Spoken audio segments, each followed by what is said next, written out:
Liquid smoke. Welcome back. It's an ever-long welcome back, as we haven't had a podcast for the majority of the NBA playoffs. But we're really good at this. We love basketball. Yeah, we sure do. We're happy to be back, though. We know some people have been missing their basketball content because of the fact that we haven't been around. Yeah. So we're going to get right into it. We have a lot to talk about. We're going to get into the finals. Obviously, we missed that. We've got an NBA draft that's going to be pretty much happening when the podcast comes out. So we're going to preview Prime and make our big sweeping expectations of what might see if we're right. Come about. Not going to be right. Well, first and foremost, buddy, your Boston Celtics were in the NBA Finals. Your team. I know what it feels like. It's exciting. It is exciting, yep. So obviously we know now that they did not win. My condolences. Thank you. I need all the heartfelt. I honestly, it was more so last weekend. Like, I really needed a lot of the heartfelt messages, flowers delivered. I was kind of like bedside. Were you quite emotional? I was just because I was so invested. I was so invested in the narrative. Particularly because of the road that they had to go through to get there. I thought was really challenging and worth its, weight in gold just on its own as a success for what they achieved there. So, for it not to finish off and cap in those first two games, I was feeling really good. Like, they looked really good. The first game looked really good. You almost thought, okay, no, this isn't going to happen for the Golden State Warriors coming back. Yeah. But what? Well, I should say as a caveat, those first three games, I got the stats pulled up on here on reference. Those first three games were pretty good. What were the numbers that were so significant? Steph Curry had 34 points in Game 1, 29 points in Game 2, 31 points in Game 3. I mean... He's the best shooter of all time. It's not a question now. It's not a question. He is a first ballot Hall of Famer and will go in. Come on. He's incredible. Is he not top? He's incredible. 10 if he's in top 10 for sure. Top 10. He's gotta be. You gotta talk about him. That's the thing. We're talking about him. He's gotta be in the top 5. He's incredible. He's incredible, and he's been incredible for so long. This, I know we started this pod. You were asking me about the Boston Celtics, and here we're talking about Steph Curry. But ultimately, that is what that series was about. Yeah, it was. And Draymond. That was the title. If you looked in reference back to this series, it was Steph's series. And a lot of people were saying, like, him getting the Finals MVP, all this conversation about, like, the years when Kevin Durant was there and the dynamic and... that I always felt like there was a bit of pushback just seeing this guy solely on his own. Like, as a single entity, he has so much significance and importance. Yeah. Those older series, like, in seasons like 2015 and throughout the run that they had there. And you had all these other ancillary pieces in Clay and Draymond and this, like, style of play and, they, like, seemed to tap into something. And this series felt like, this was Steph's moment. Take it like Game 4. See, look at this. The first 3 games, Game 1 was a huge comeback in the fourth quarter. Boston Celtics turns it around. Yeah. It's like, looks very dire, and they do this incredible thing. They score 40 points in the fourth quarter. They beat Golden State 120-108. Like, that was the most they scored this whole series was Game 1. That was the most amount of points they ever scored. And then Game 2... Golden State wins, and you're thinking 1-for-1. Game 3, Boston Celtics punches back at home, 116-100. Game 3 was a really good game. Steph only had he had 31 points. Robert Williams played really well. And you're thinking, like, I'm feeling after Game 3, we're up 2-1 in the series. Game 4 is really an important series. I'm feeling confident. Yeah. This was the last time I felt confident the whole effing series was going into Game 4. Because what Steph did in Game 4 and what happened in Game 4, I think, is what costed the series. Golden State figured something out, and they exposed this weakness about Boston. And Steph Curry drops 43 points. He just is like supernova mode, like takes over the game single-handedly. I remember in that game, they're like elbowing him, pushing him. I think in Game 3, he got in a bunch of foul trouble. Had like 4 or 5 fouls, going early into the fourth, and he just took off in Game 4, and then the rest of the series was just like, it was every game. It felt so agonizing to have to sit in front of the TV because I already knew in my gut what was going to happen, and I wasn't griefing, or whatever, because we were losing. It was just a matter of fact that the series was over, and the moment was just too much, and the moment was so much is because this guy, Steph Curry, is so much of thing in the NBA and this time in history and in life and what he's doing and what he's capable of doing. It's special. Like this is the kind of shit you look at and you're like, you can put all quantitudes of hard work and all these levels of talent, but it's like a something aligning just at the perfect point, and this like star, something sparks, and it's just this kid. He drank something in Toronto. He drank, must have sipped from some kind of water fountain in Toronto that just gave him these superpowers. Yeah. So it's Canadian air. It's Canadian way. We really have a part in this of why he's as amazing as he is. How does Marcus Smart take this loss? It's kind of weird, like I'm sure he's one of those guys. He's like pretty confident, so I'm sure it won't maybe affect his confidence in playing a certain way. But I think the one thing is it exposed a weakness. Having Marcus Smart be the point guard on this team, which gave you such a bump in defense, in perimeter defense. Well, he earned it. But like but this last season prior to this, they had Schroeder on the team. They were trying to sort out some sort of point guard playmaker type to go with the wings, and we couldn't figure anything out, and so Schroeder was a loss. He didn't contribute much that year, so we traded him away, or I can't remember, he left. And they made a decision to put Marcus Smart in place. And I don't know if that was part of Ime Udoka or how that all came to be. But it really fit. It sorted something out midway through that season where they had their identity for defense. There was a bit of a crisis, thinking that they were all going to get traded. Who's going to get traded? Oh my God! Well, that conversation, can Tatum and Jaylen Brown play together? Like that was happening Clearly a lot. they can. But they do play off of each other a lot. Oh, for sure.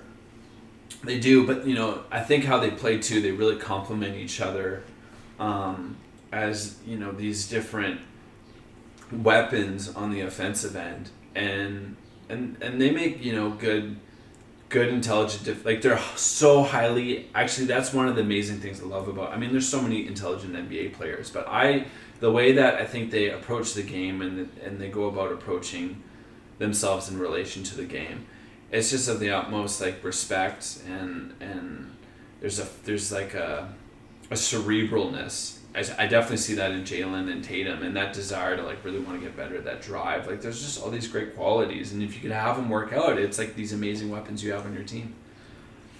So having Marcus Smart there, but then Robert Horford or Robert Williams. Al Horford. The combination of the two. Robert Horford. Yeah. That was really good in the playoffs, all playoffs long. Amazing. It was amazing. Grant Williams was good in the first 2 rounds, and then he plays better going up against bigger guys. And the Heat and Golden State had smaller teams. He got exposed. He wasn't very good. I'm just going to say it straight now. I would use Grant Williams as a trade piece. I wouldn't have him on the team next year. I would move him, yeah. Oh. You don't think they like him? No, I do. I think they like him, and I think he's been great, and he's brought amazing qualities to the team. He's, I think in year 4, something like that, he doesn't play well on defense when it comes up to the smaller players. Bam Adebayo, Draymond Green really beat the shit out of him in both those rounds. They had to pull him quite often, and he was kind of a liability. So we saw more Robert Williams when he was healthy and a lot of Al Horford, especially in that Miami series, to get through that. Like, that was a grind. But I think Grant Williams he showcased enough potential into the right team. They could desire to maybe ask, a lot for him. And I think he could be a good trade piece. The other thing too, just to jump the gun on this, which I forgot about, I heard this in a podcast, is when we traded away Fournier's contract, we got a trade exception of a chunk of money. I think it's like $17 million or something like that. So I was already hearing in the woodwork like a desire on the Boston end to go after another wing with that $17 million. Like, you could get a guy like Herter, somebody where you don't have to play Tatum and Brown the whole game. Somebody who can play a wing in that position, and you can just rotate more with your guys, because that was a big, I think, issue. Huh, yeah. If I had to pull it up, like the amount of minutes. But Jaylen Brown and Tatum played. How do you get another wing that's like a superstar? Oh, you don't need a superstar. Like, you just need, like, I think, a guy coming off the bench. That was an issue. You need more depth. We only had like 7 guys that we were playing through pretty much towards the end of that game. Tatum and Brown were on the floor pretty much all the time. Smart was out there quite a bit. You were playing Derek White, but Derek White got spooked. I don't know, freaked out from shooting the ball towards those last couple of games because they weren't going in. So the confidence was kind of coming and going. His defense was usually always there. Robert Williams when he was healthy. Al Horford. Yeah. That was it. You didn't play Grant. We didn't play Pritchard at all. We put him out for little bits here or there, and they were just attacking him immediately. Pritchard was rushed, I think, to this situation. Oh, for sure. Because he's a good player. But that's also goes to show that desire for more depth we need on our team. All in all, this is a good experience for the Celtics that they did this. That's what I've come to terms with a week reflecting on this now. Yeah, of course it is. How is it not? It's a great experience. Much to be success, How many rounds did they win? They won the whole Eastern Conference. They swept Brooklyn in 4 games. That's something we got to talk about. They beat the Milwaukee Bucks in 6. Right. Who beat Giannis. Who was your pick to win it all? Yeah, that's right. They beat this crazy physical Miami Heat team that took them the distance, 7 games. Right. And then we faced Supernova, Super Saiyan mode Steph Curry in the finals. So, that, that is a tall order of teams that you have to face against to try and get to the championship. So, I'm happy for it. The other thing I'm so excited for is having... Wait, hold on, pause. Oh, yeah.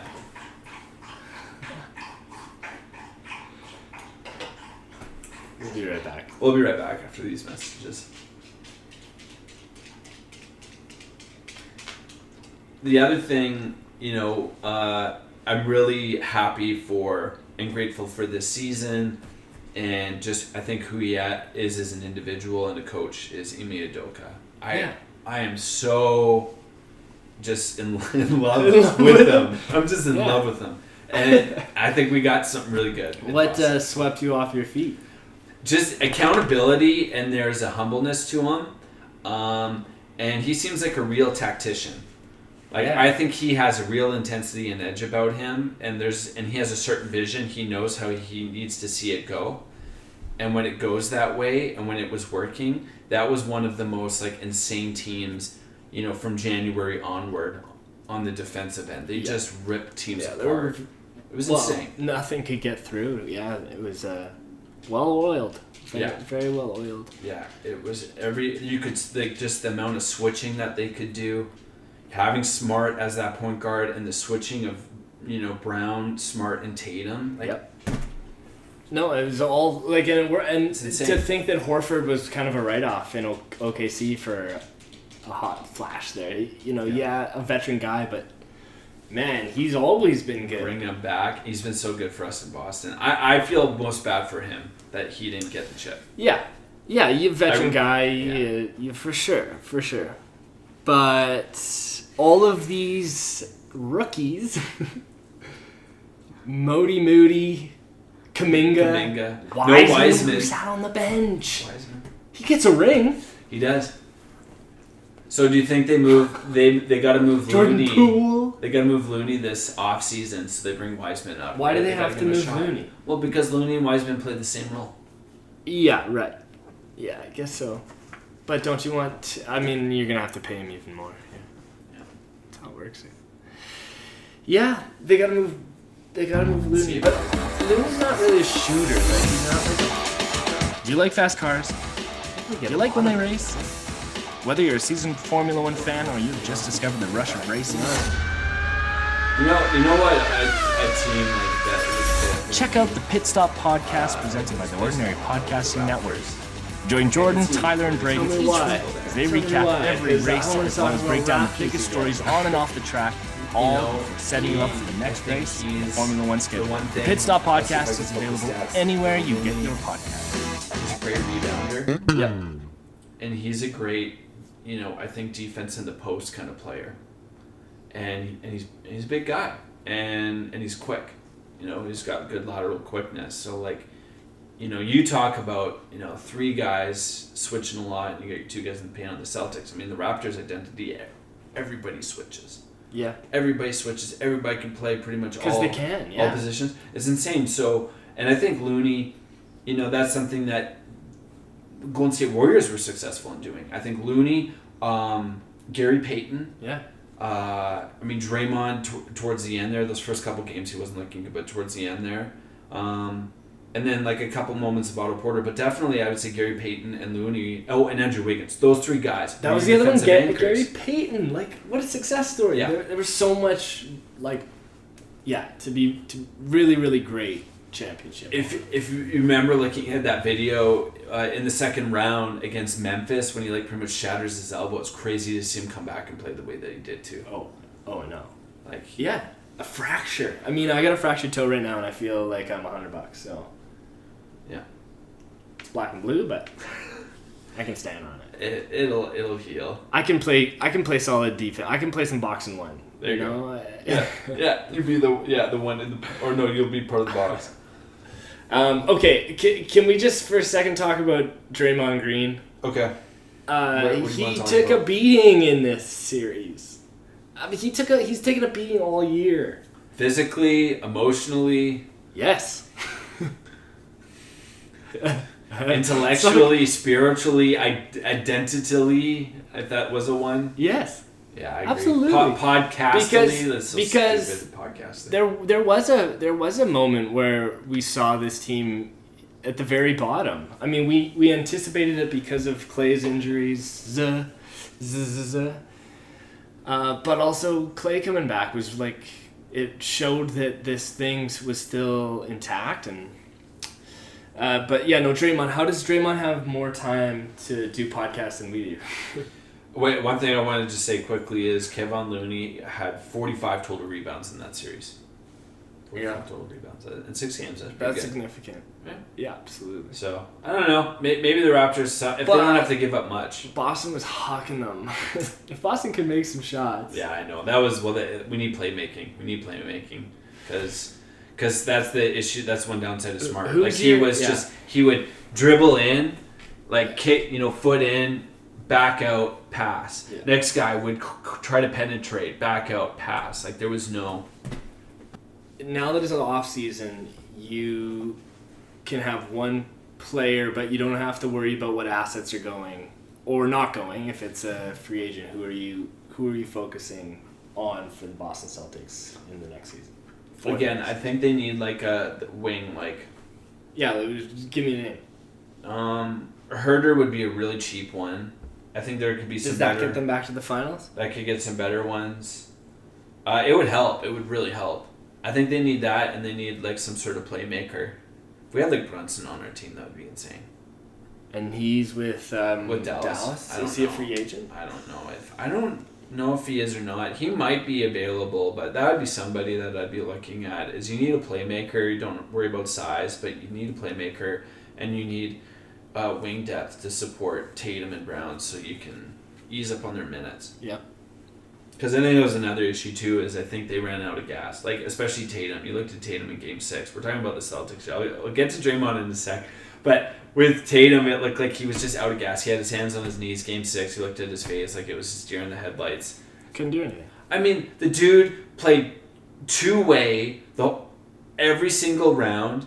In round 1, he had to play against Kevin Durant. In round 2, there was moments where he was bodying up Giannis. He had Drew Holiday on his ass the whole fucking series. Then you got round 3, and you're getting Tucker clawing at you, Bam Adebayo at you, Jimmy Butler knocking you off, Kyle Lowry. Yeah, you're smashing into him, and you're taking charges. Yeah. And, Jesus, the Miami identity just, scratched him up, and his shoulder issue and all this bullshit, and then anyway, if they had a guy that had I'm trying to think of some wings. I will think about this for next week. Okay, well, you don't need to wait any further because we have an episode coming out tomorrow of a draft. We're gonna watch the draft live, and we're gonna commentate everything that's going on at NBA entry draft. So instead of seeing you next week, peace.